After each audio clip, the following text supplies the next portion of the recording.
Apresentação: Tânia Morales. Agora vamos com a nossa entrevista. Começam a valer a partir do mês de maio as regras que estabelecem a responsabilidade das empresas em prevenir e fazer a gestão dos riscos do adoecimento psíquico dos trabalhadores.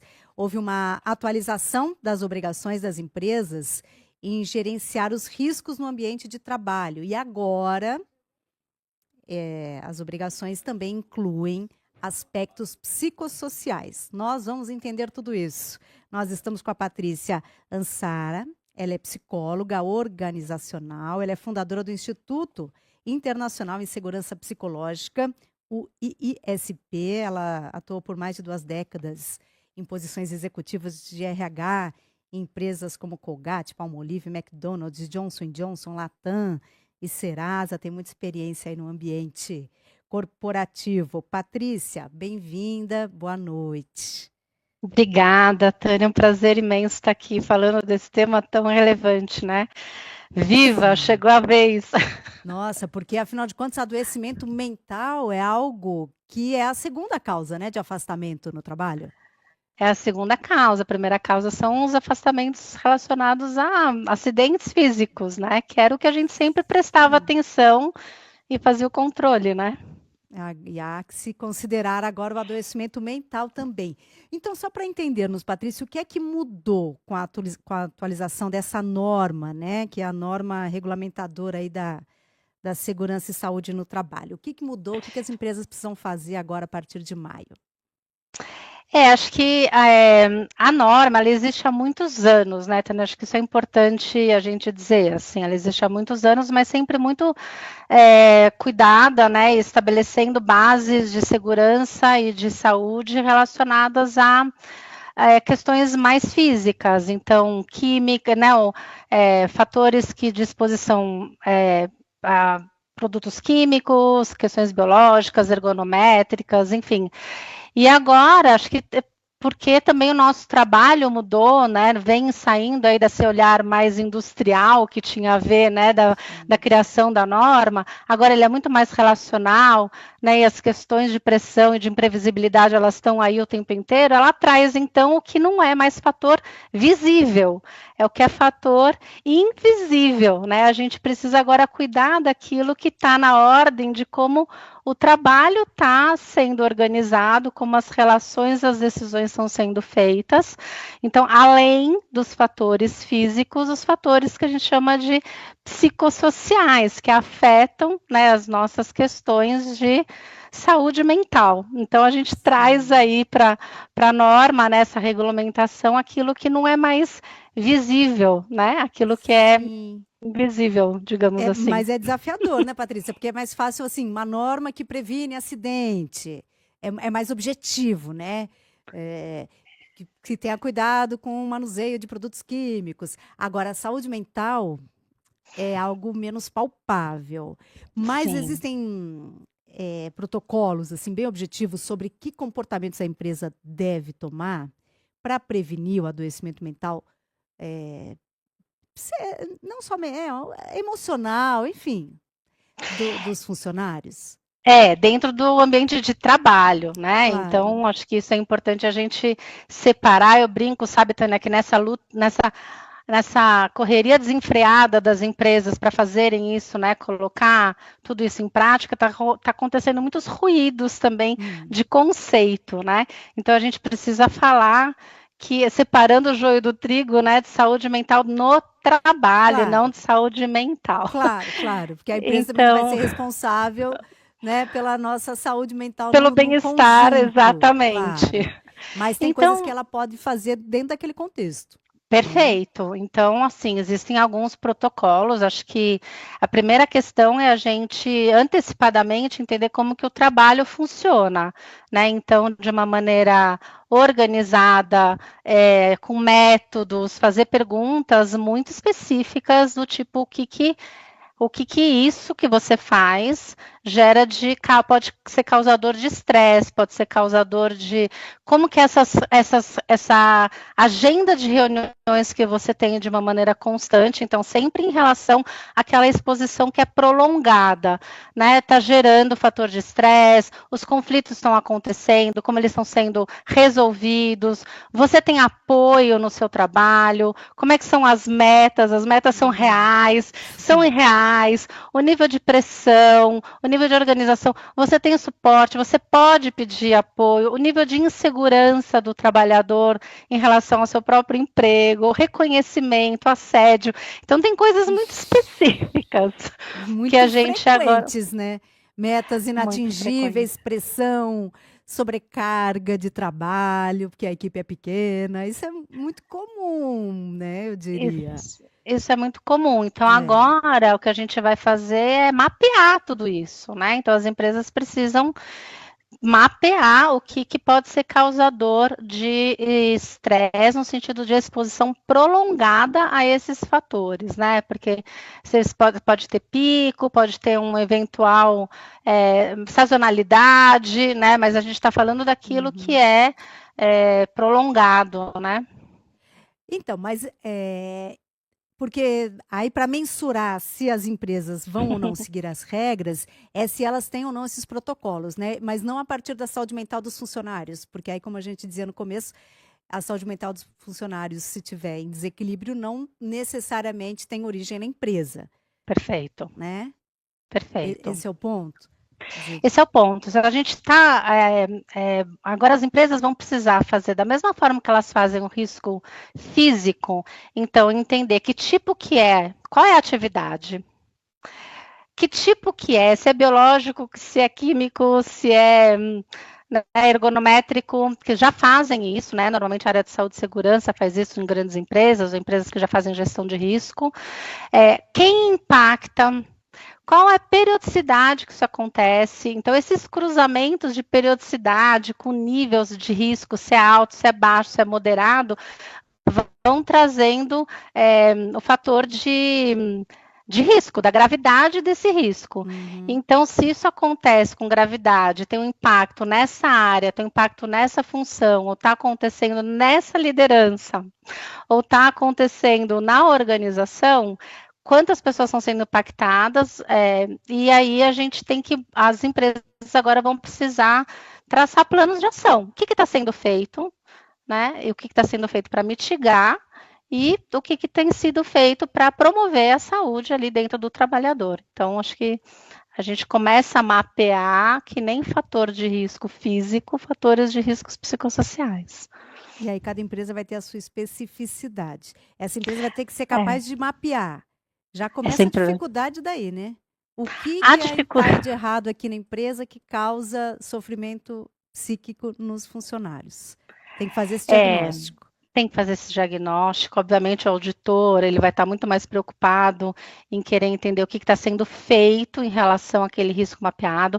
Mas o grande desafio, Tânia, é as pessoas falarem do risco. Os funcionários. Então, os funcionários. Então, e essa reorganização para que esse risco ele não aconteça mais, que muitas vezes vai envolver modelo de gestão, né? Vai envolver as relações, né? Então a gente saber lidar também com essas relações, vai envolver o estabelecimento e distribuição de metas, papéis e responsabilidades e tudo isso. Então, como é que eu falo disso? Aí teria que ter um ser neutro que não seja o seu patrão, nem o seu chefe, para te ouvir. Para você dizer, olha, eu acho que aqui a carga horária está pesada, eu acho que meu chefe é abusivo, não tenho metas claras. As empresas pequenas talvez, né, passem por uma questão mais de como é que a gente, talvez alguém externo. As empresas grandes, de alguma forma, Tânia, já tem indicadores, né, disso, já tem uma ouvidoria, já tem compliance, já tem canal de denúncia, já tem pesquisa de clima, de cultura, né, que são todos fatores que indicam, né, que indicam padrões, né.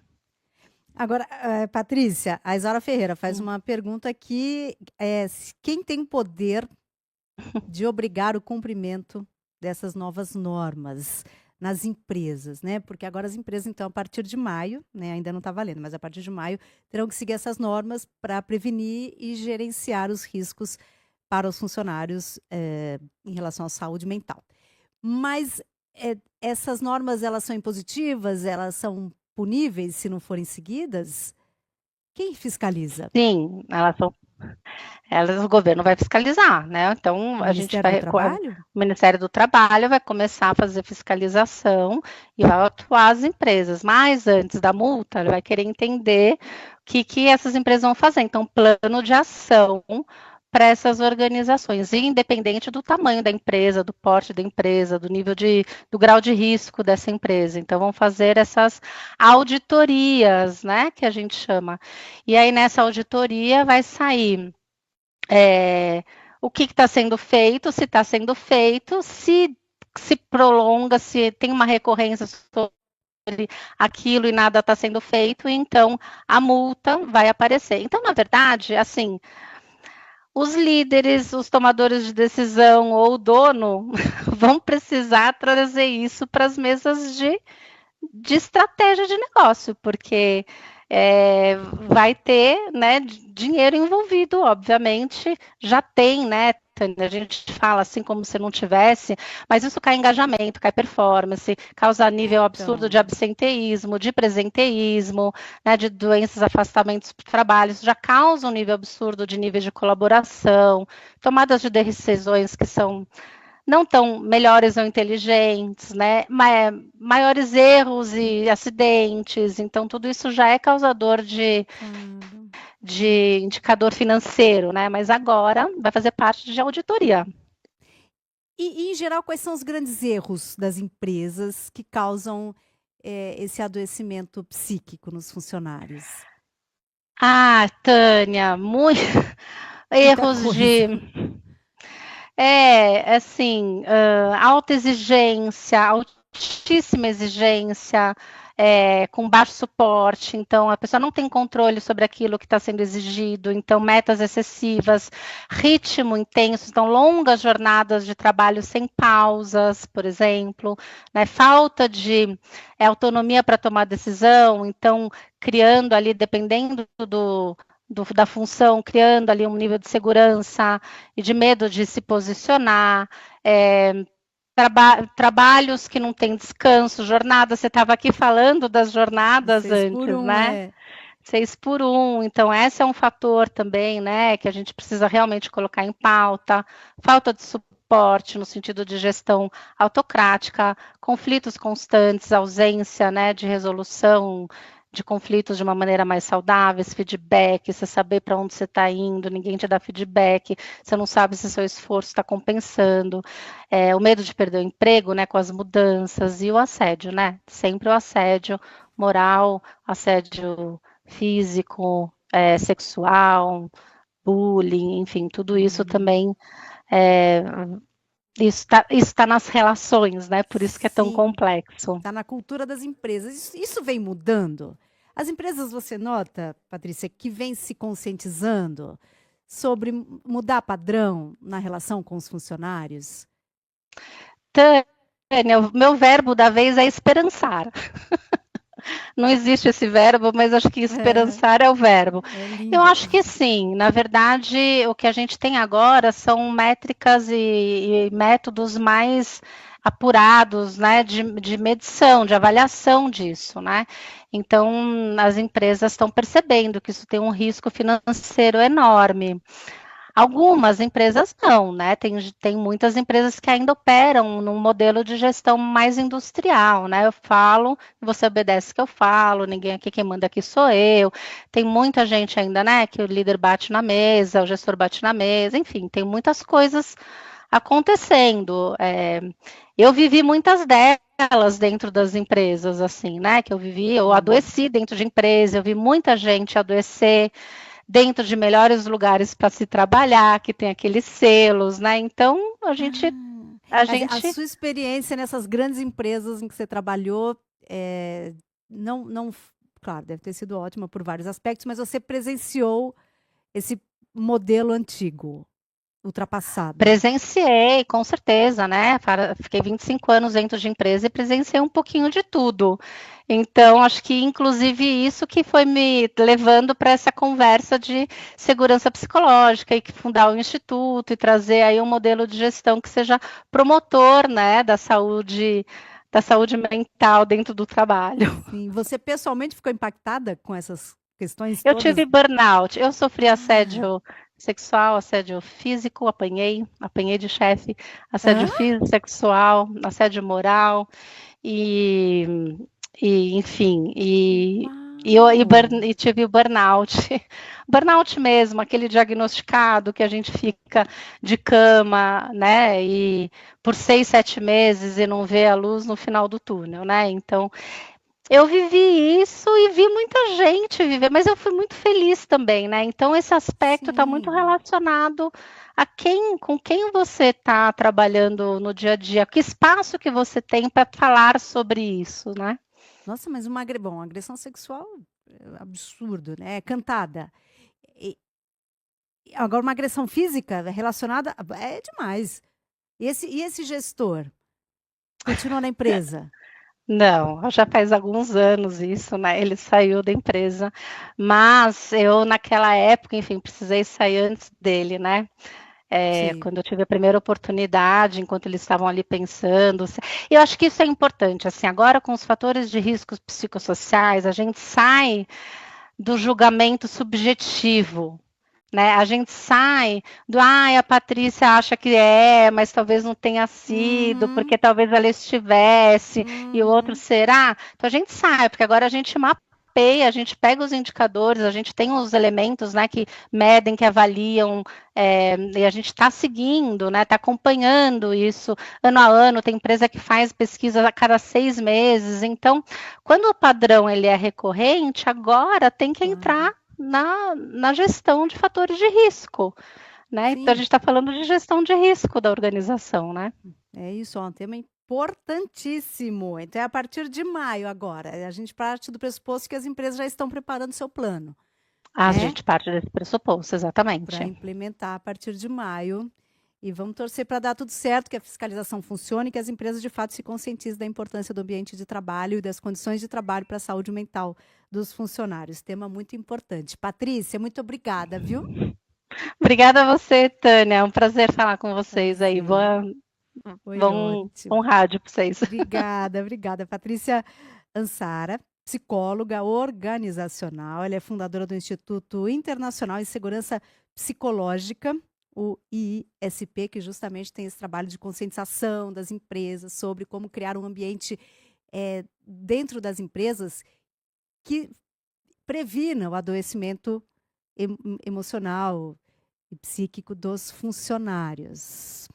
Ela atuou por mais de 2 décadas em posições executivas de RH, em empresas como Colgate, Palmolive, McDonald's, Johnson Johnson, Latam, Serasa, tem toda uma experiência corporativa, né? Para o bem e para o mal, né? Inclusive chegou a adoecer, chegou a ter burnout. Tanto que agora ela percebeu a importância do tema e criou o Instituto. E, em termos práticos e objetivos, a partir de maio agora começam a valer as regras que estabelecem a responsabilidade das empresas para prevenir e fazer a gestão dos riscos de adoecimento psíquico dos trabalhadores, sob pena de receberem multa. E a fiscalização fica a cargo do Ministério do Trabalho.